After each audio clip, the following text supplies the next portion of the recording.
तृतीय विश्व युद्ध अटल और नवीन आध्यात्मिक युग का मार्ग प्रशस्त करने वाला धर्म युद्ध। यह पीडीएफ डॉक्टर प्रेम जी द्वारा प्राप्त, इसलिए डॉक्टर साहब का विशेष आभार। इस पीडीएफ में कुछ 8-9 बिंदुओं पर मुख्य प्रकाश डाला है, जिसमें पहला तृतीय विश्व युद्ध की भविष्यवाणियों का परिचय, दूसरा सूक्ष्म युद्ध क्या है, तीसरा सूक्ष्म युद्ध धर्म युद्ध का सिद्धांत, चौथा तृतीय विश्व युद्ध की तीव्रता की भविष्यवाणी, पांचवा इस धर्म युद्ध में कौन कौन सी इष्ट शक्तियां सहभागी है, छठा धर्म युद्ध एवं तृतीय विश्व युद्ध के मुख्य चरण, और दूसरा तृतीय विश्व युद्ध तथा धर्म युद्ध में भारत की भूमिका, सातवां क्या इस प्रलय को रोका जा सकता है, आठवां मानव जाति में अध्यात्म के पुनर्स्थापना की विशेषताएं, जिसमें मानव जाति में अध्यात्म के पुनर्जागरण के युग का महत्व। पहला बिंदु, तृतीय विश्व युद्ध की भविष्यवाणियों का परिचय। पिछले कुछ वर्षों से विश्व प्राकृतिक आपदाओं, आतंकवादी गतिविधियों, युद्ध और राजनीतिक उथल-पुथल की बढ़ती हुई प्रवृत्ति का सामना कर रहा है। इस प्रवृत्ति के घटने अथवा इसकी गति में धीमा होने के कोई लक्षण नहीं है। हम में से अधिकांश लोग अपने इस विश्व को अनियंत्रित गति से और भी कठिन काल की ओर बढ़ता देख असहाय अनुभव कर सकते हैं। अनेक दृष्टाओं जैसे नास्त्रडेमस, एडगर केसी आदि ने अशांत और दुखदायक काल में प्रलयंकारी वृद्धि की भविष्यवाणी की है। हमारे जीवन काल के आसपास होने वाले अच्छाई और बुराई के युद्ध के बारे में भी अनगिनत चर्चाएं की जा रही है। हमने इन भयावह प्रवृत्तियों के लिए कारणीभूत सूक्ष्म आयाम में घटने वाली घटनाओं और भविष्य में हमारे लिए क्या है, इसका पता लगाने हेतु आध्यात्मिक शोध किए हैं। इस लेख का उद्देश्य आध्यात्मिक शोध के माध्यम से प्राप्त जानकारी उपलब्ध करना है। जो विश्व पंच ज्ञानेंद्रिय मन और बुद्धि के परे है, उस विश्व को SSRF सूक्ष्म विश्व अथवा आध्यात्मिक आयाम कहता है। सूक्ष्म विश्व देवदूत, अनिष्ट शक्तियाँ, स्वर्ग आदि अदृश्य विश्व से संबंधित है, जिसे केवल छठवीं इंद्रिय के माध्यम से समझा जा सकता है। आध्यात्मिक शक्तियाँ जो कि वैश्विक घटनाओं और भविष्य में आने वाली घटनाओं एवं समय को क्रमबद्ध करने में कार्यरत है। इन घटनाओं के प्रभाव को अल्प करने के लिए मानव जाति द्वारा किए जा सकने वाले उपाय। आध्यात्मिक क्षेत्र की समझ न होने के कारण हम में से कुछ लोगों को यह लेख काल्पनिक अथवा लगभग एक कपोल कल्पना समान लग सकता है। विकसित छठवीं इंद्रिय के माध्यम से जो हमने समझा है, उसे यथासंभव वस्तुनिष्ठ रूप में वर्णन करने का हमने प्रयत्न किया है। हमारा उद्देश्य समाज को भयभीत करना नहीं, वरन उसे सचेत और सावधान करना है। समाज से हमारा यह अनुरोध है कि वे इस लेख को समझने के लिए थोड़ा समय दें और अपनी साधना आरंभ करें। ये तथ्य spiritual science research foundation SSRF की संत पूजनीय श्रीमती अंजलि गाडगे को प्रगत छठवीं इंद्रिय के माध्यम से विश्व मन और विश्व बुद्धि द्वारा प्राप्त हुआ है।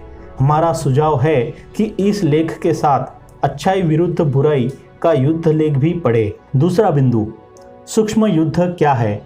ब्रह्मांड के आरंभ से ही इष्ट एवं अनिष्ट शक्तियां अस्तित्व में है। ये शक्तियां मुख्यतः ब्रह्मांड के सूक्ष्म क्षेत्र में विद्यमान हैं और पृथ्वी की सकारात्मक और नकारात्मक शक्तियों को लगभग पूरी तरह से प्रभावित करती है। समय समय पर ये सूक्ष्म शक्तियां ब्रह्मांड में आसुरी राज्य स्थापित करने के लिए पर्याप्त आध्यात्मिक बल प्राप्त कर लेती है। वर्तमान समय में अच्छी तथा बुरी शक्तियों के बीच शक्ति का संतुलन क्रमशः 70% और 30% है। तथापि ब्रह्मांड में विद्यमान अनिष्ट शक्तियों ने पुनः एक बार आसुरी राज्य स्थापित करने के प्रयास हेतु पर्याप्त आध्यात्मिक बल प्राप्त कर लिया है। इसके परिणाम स्वरूप जो युद्ध होता है वह सूक्ष्म युद्ध अथवा धर्म युद्ध कहलाता है और इसका प्रभाव ब्रह्मांड के सभी क्षेत्रों में अनुभव किया जा रहा है। वर्ष 1999 में यह युद्ध सूक्ष्म स्तर पर आरंभ हुआ और इस युद्ध का एक अंश पृथ्वी लोक में मानव जाति के लिए भयावह परिणामों के साथ उत्तरोत्तर जारी रहेगा। इस सूक्ष्म युद्ध की गंभीरता और परिणाम मानव जाति के लिए अभूतपूर्व होंगे। यही कारण है कि हमने इस लेख का नाम धर्म युद्ध रखा है, जिसका अर्थ है इष्ट एवं अनिष्ट के मध्य होने वाला भयावह संघर्ष। युद्ध का परिणाम यह होगा कि अनिष्ट शक्तियां पराजित होंगी और ब्रह्मांड में तथा पृथ्वी पर मानव जाति में पुनः अध्यात्म जागृत होगा। इससे एक नए युग, जिसे ईश्वरीय राज्य भी कहा जाता है, की स्थापना होगी। पृथ्वी पर मानवता में अध्यात्म के पुनः जागृत होने का यह युग लगभग 1 सहस्त्र वर्षों तक रहेगा। मानवता में पुनः जागृत अध्यात्म के इस युग की मुख्य विशेषताओं का वर्णन हमने इस लेख में आगे किया है। तीसरा बिंदु, सूक्ष्म युद्ध धर्म युद्ध का सिद्धांत। हम में से अधिकांश लोग इस तथ्य से अनभिज्ञ है कि पृथ्वी पर घटने वाली अनेक घटनाएं जो कि हमें व्यक्तिगत अथवा सामूहिक स्तर पर प्रभावित करती है, उनके मूल कारण आध्यात्मिक आयाम में होते हैं। आइए वर्तमान समय में बढ़ती हुई प्राकृतिक आपदाओं का उदाहरण लेते हैं। बढ़ती प्राकृतिक आपदाओं का मुख्य सहभागी घटक आध्यात्मिक स्वरूप का है। भौतिक घटकों जैसे हरित गृह गैस, ग्रीन हाउस गैस का इस समस्या में योगदान केवल 30% है। अन्य शब्दों में, अंतर्राष्ट्रीय समुदाय द्वारा क्योटो प्रोटोकॉल के अनुपालन की व्यवस्था करने वाले विश्व के शासकीय एवं अशासकीय संगठनों के कार्य यद्यपि अति प्रशंसनीय है, तथापि यह समस्या का अधिक से अधिक आंशिक समाधान ही कर सकते हैं। आध्यात्मिक आयाम का विचार किए बिना मात्र भौतिक और मानसिक स्तर पर समस्या के समाधान के अधिकांश प्रयास जटिल और अप्रभावी ही रहेंगे। प्राकृतिक आपदाओं, आतंकवाद एवं राजनैतिक उथल-पुथल का एकमात्र मुख्य कारण रज एवं तम गुण के सूक्ष्म घटकों में हो रही वृद्धि है। यह वृद्धि निम्नलिखित कारणों से है। वर्तमान काल में उच्च स्तर की अनिष्ट शक्तियों की क्रियाशीलता में वृद्धि होना, समाज का अत्यधिक भौतिकवादी होना और कदाचित ही साधना करना। यह समस्त विश्व सूक्ष्म जगत की सकारात्मक एवं नकारात्मक शक्तियों के हाथ में एक कठपुतली की भांति है। सज्जन लोग ईश्वर की इच्छा के अनुसार कार्य करते हैं, जबकि दुर्जन लोग अनिष्ट शक्तियों, भूत, राक्षस, पिशाच आदि के हाथों की कठपुतलियां हैं। जब तक नकारात्मक शक्तियों को नियंत्रित नहीं किया जाएगा, तब तक सज्जन लोग शांतिपूर्ण जीवन व्यतीत नहीं कर सकेंगे। कनिष्ठ आध्यात्मिक क्षमता के लोग, जो आवश्यक नहीं कि अच्छे अथवा बुरे हो, बड़ी सुगमता से भूतों के प्रभाव में आकर उनके नियंत्रण में आ जाते हैं। परिणाम स्वरूप वे भी अनिष्ट शक्तियों के नियंत्रण में आ जाते हैं और रज एवं तम गुणों की वृद्धि में सहायक होते हैं। जो भी हो, वे अच्छी एवं बुरी शक्तियों के आपसी संघर्ष में फंस जाते हैं। रज एवं तम में वृद्धि का अन्य मुख्य कारण समाज में धर्म की स्थिति है।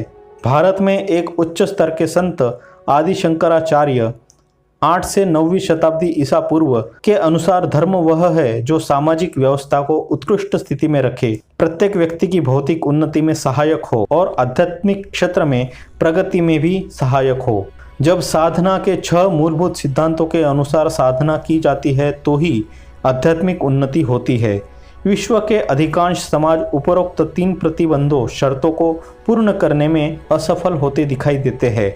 नकारात्मक तत्व समाज के नैतिक पतन को उल्लेखनीय ढंग से बढ़ाकर समाज के ताने बाने को ही खोखला कर देते हैं। चौथा बिंदु, तृतीय विश्व युद्ध की तीव्रता की भविष्यवाणी। इस समय विश्व अत्यंत व्यापक स्तर पर हो रहे सूक्ष्म युद्ध के बीच खड़ा है, जिससे अधिकांश लोग अनभिज्ञ है। धर्म युद्ध का अधिकांश भाग सूक्ष्म आयाम में लड़ा जा रहा है और भविष्य में भी लड़ा जाएगा। इस युद्ध का भौतिक आयाम अर्थात पृथ्वी पर यह युद्ध अधिकांशतः सूक्ष्म आयाम के कारण होगा। अतः इस युद्ध के होने की जानकारी पृथ्वी पर केवल आध्यात्मिक रूप से उन्नत कुछ व्यक्तियों को ही है। पृथ्वी पर इस धर्म युद्ध का एक बहुत छोटा सा अंश ही अनुभव होगा, परंतु यह आंशिक रूप भी महाप्रलयकारी होगा और व्यापक विनाश का कारण बनेगा। धर्म युद्ध के इस आंशिक रूप में हम प्रकृति की विनाशकारी शक्तियों के तांडव और तृतीय विश्व युद्ध, जिसमें सामूहिक विनाश के हथियार उपयोग किए जाएंगे, के साक्षी बनेंगे। प्राकृतिक आपदाएं जैसे बाढ़, भूकंप और ज्वालामुखी इत्यादि रजोगुण एवं तमोगुण के बढ़ने के कारण बढ़ेगी और पृथ्वी पर बढ़ता अधर्म इसमें आग में घी का कार्य करेगा। वे लोग जो तृतीय विश्व युद्ध का प्रारंभ करेंगे, वे अत्यंत उच्च स्तर की नकारात्मक शक्तियों, जिन्हें सूक्ष्म मांत्रिक कहा जाता है, के नियंत्रण में होंगे। निम्नलिखित सारणी विभिन्न विश्व युद्धों में सूक्ष्म और स्थूल दोनों स्तरों की तुलनात्मक तीव्रता को प्रदर्शित करती है।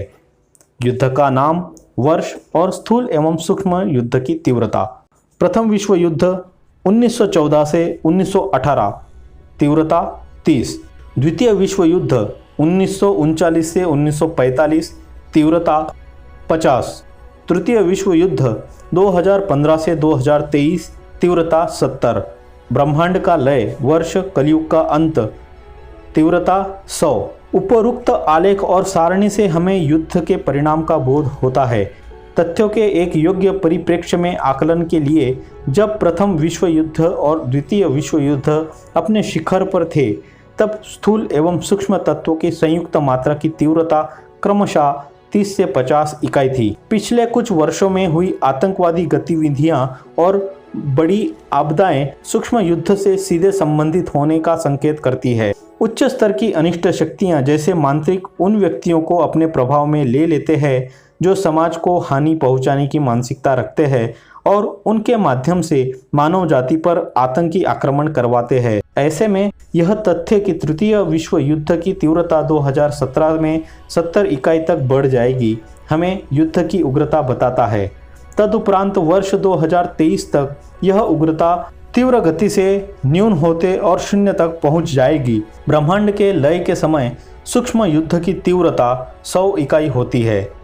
पांचवा बिंदु, इस धर्म युद्ध में कौन कौन सी इष्ट शक्तियां सहभागी है। 1993, इस धर्म युद्ध परिणामी काल में पृथ्वी पर इष्ट शक्तियों का नेतृत्व पृथ्वी पर निवास कर रहे एक परात्पर गुरु 90% से अधिक आध्यात्मिक स्तर के आध्यात्मिक मार्गदर्शक द्वारा किया जा रहा है। 1993 में धर्म युद्ध के प्रारंभिक काल में परात्पर गुरु एवं कुछ साधक ही युद्ध कर रहे हैं। उनकी सहभागिता संपूर्णतया सूक्ष्म स्तर पर थी। उसका अर्थ यह है कि इस युद्ध में सम्मिलित सभी लोग स्वतः ही ईश्वर की इच्छानुसार कार्य कर रहे थे और इस बात से अनभिज्ञ थे कि उनका कार्य वास्तव में इस धर्म युद्ध का एक भाग है।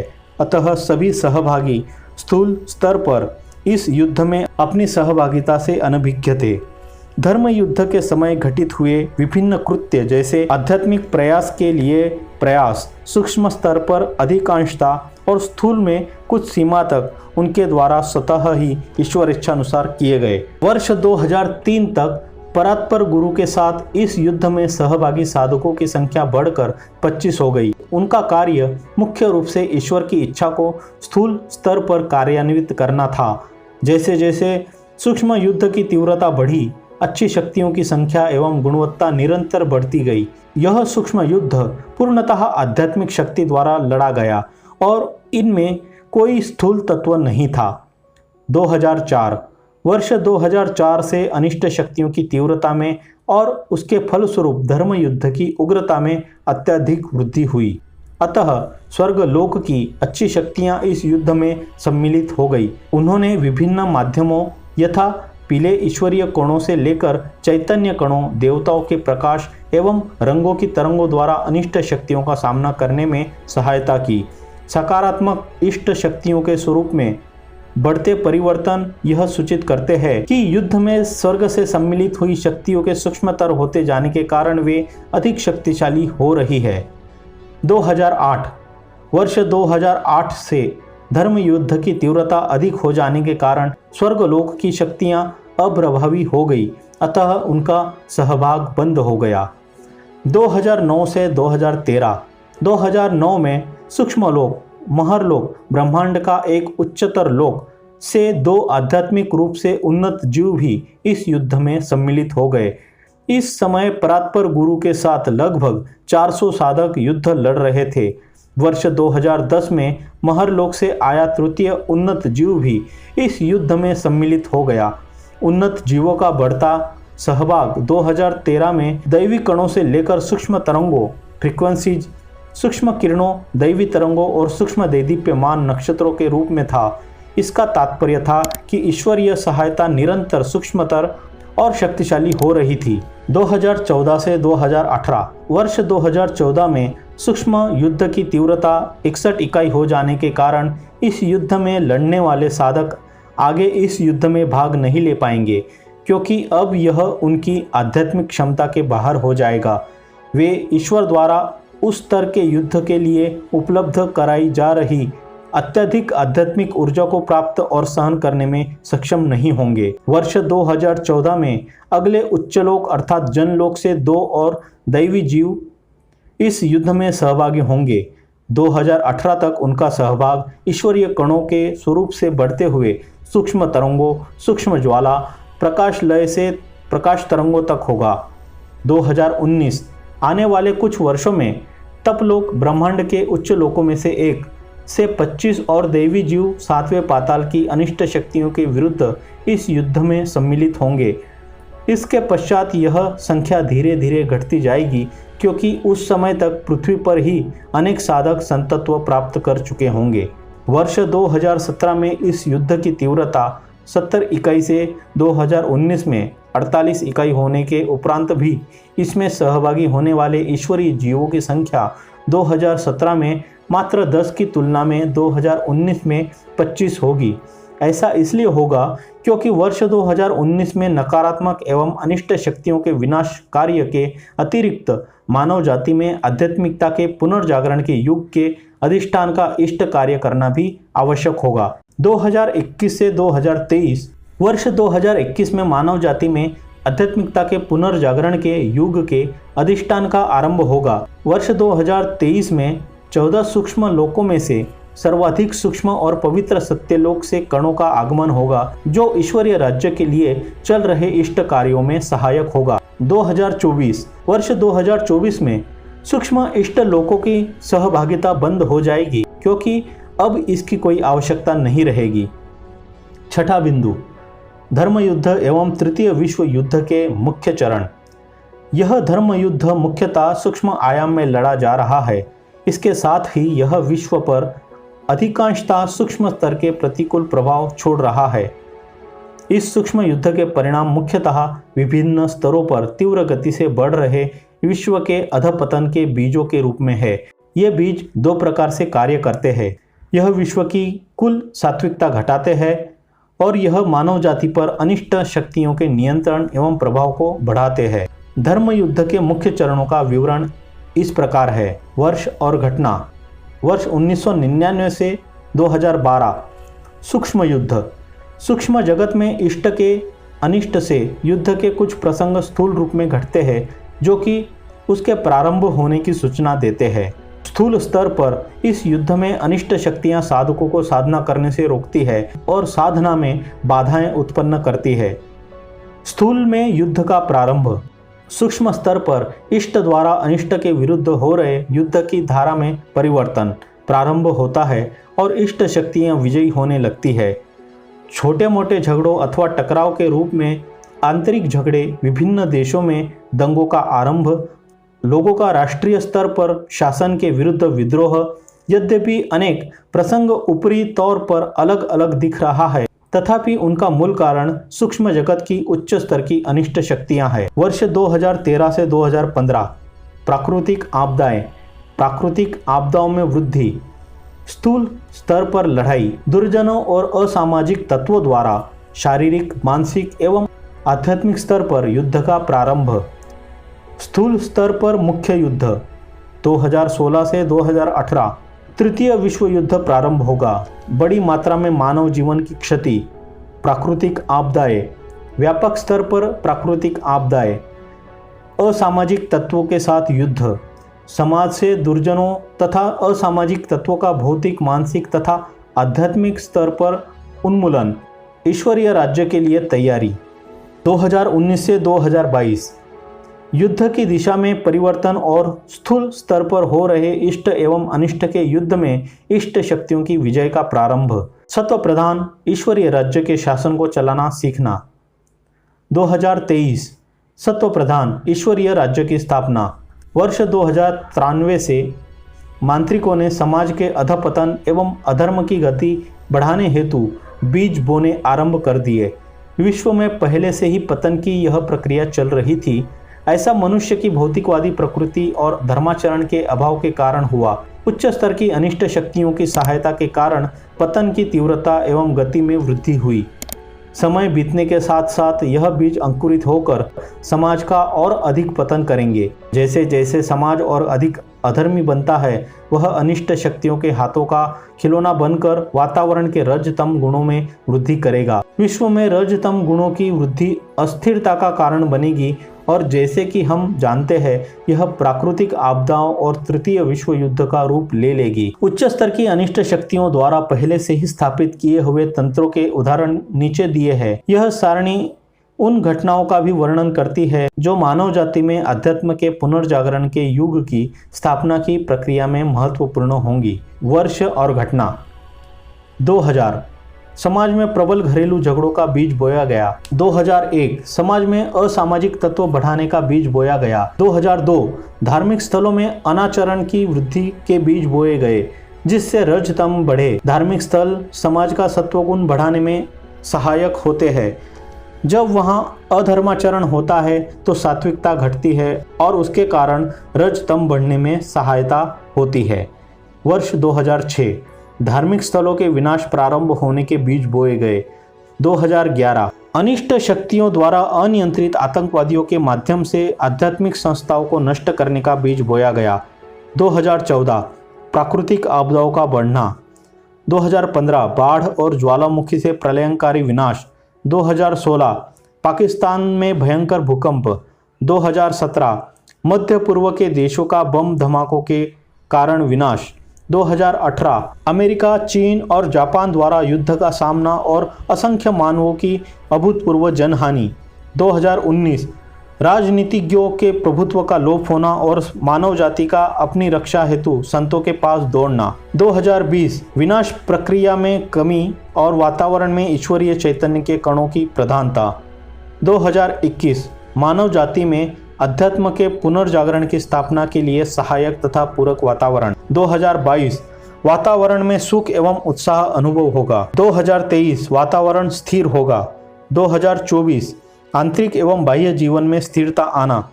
2025 उन्नत साधना का बीज और साधकों की मोक्ष की और आध्यात्मिक यात्रा, मानव जाति में आध्यात्मिक पुनर्जागरण के युग का आरंभ। टिप्पणी। वर्तमान में विश्व जिस गति से जा रहा है, इसमें इस प्रलय के टलने की संभावना 1%, तीव्रता में 10% का कम ज़्यादा अंतर हो सकता है। घटना के समय क्रम में 10% कम ज़्यादा का अंतर पूरे 25 वर्षों के काल में हो सकता है। बिंदु 6 का 1 पॉइंट। तृतीय विश्व युद्ध भविष्यवाणी। तृतीय विश्व युद्ध का प्रारंभ 2015 में होगा और यह वर्ष 2023 तक अर्थात लगभग 9 वर्ष तक चलेगा। इस समय में लड़े जाने वाले सभी युद्ध आपस में संबद्ध होंगे। यद्यपि विश्व को सरलता से प्रत्यक्ष रूप से यह ज्ञात नहीं होगा। इस समय के अंत तक सामूहिक विनाश के अस्त्र शस्त्रों का उपयोग होगा। जनजीवन की अप्रत्याशित हानि होगी और लगभग 1/3 जनसंख्या नष्ट हो जाएगी और 1/3 अत्यधिक कष्ट भोगेगी। कुछ देश अन्य देशों की अपेक्षा अधिक प्रभावित होंगे। यहाँ यह कहने की आवश्यकता नहीं कि उच्च स्तर पर परस्पर संचार माध्यमों से संबंध इस विश्व में सभी देश इससे प्रभावित होंगे। तृतीय विश्व युद्ध मुख्यतः धार्मिक कट्टरपंथी उन्माद से प्रेरित होगा। उच्च स्तर की अनिष्ट शक्तियां मनुष्य को कगार तक धकेलने में उनकी इस अति संवेदनशीलता का उपयोग करेगी और राष्ट्रों को एक दूसरे के विरुद्ध युद्ध छेड़ने हेतु उकसाएगी। सभी 3 विश्व युद्ध में प्रथम विश्व युद्ध से तृतीय विश्व युद्ध तक पाताल के उत्तरोत्तर उच्चतर लोकों की शक्तिशाली अनिष्ट शक्तियां ही देशों को एक दूसरे से युद्ध करने के लिए भड़काने का वास्तविक मूल कारण रही है। पाताल के किन लोकों की कौन सी शक्तियां विश्व युद्ध उकसाने के लिए उत्तरदायी थी, इसका विस्तृत विवरण निम्नांकित बिंदुओं में किया गया है। प्रथम विश्व युद्ध। दूसरे पाताल के सूक्ष्म रूपी मांत्रिक। द्वितीय विश्व युद्ध। दूसरे युद्ध की रचना में मुख्यतः तीसरे पाताल मांत्रिकों ने भाग लिया था। उदाहरण के लिए हिटलर अपने कार्यकाल में 5वें पाताल के सूक्ष्म मांत्रिक से प्रभावित था। उसका नाटकीय रूप से सत्ता में आने का यही कारण था। उसके शासनकाल में सूक्ष्म रूपी मांत्रिक पूर्ण रूप से प्रकट था।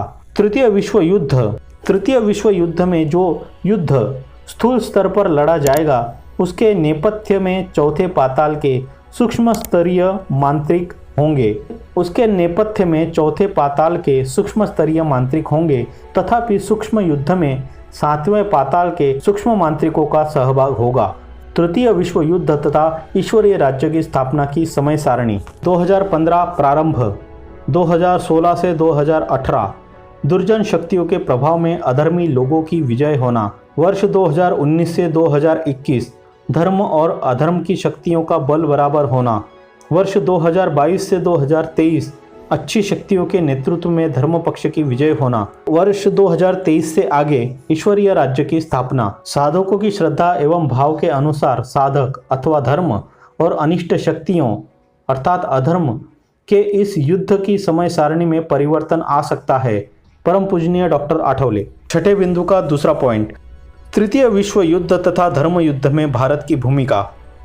आदिकाल से ही भारत विश्व में अध्यात्म का केंद्र रहा है।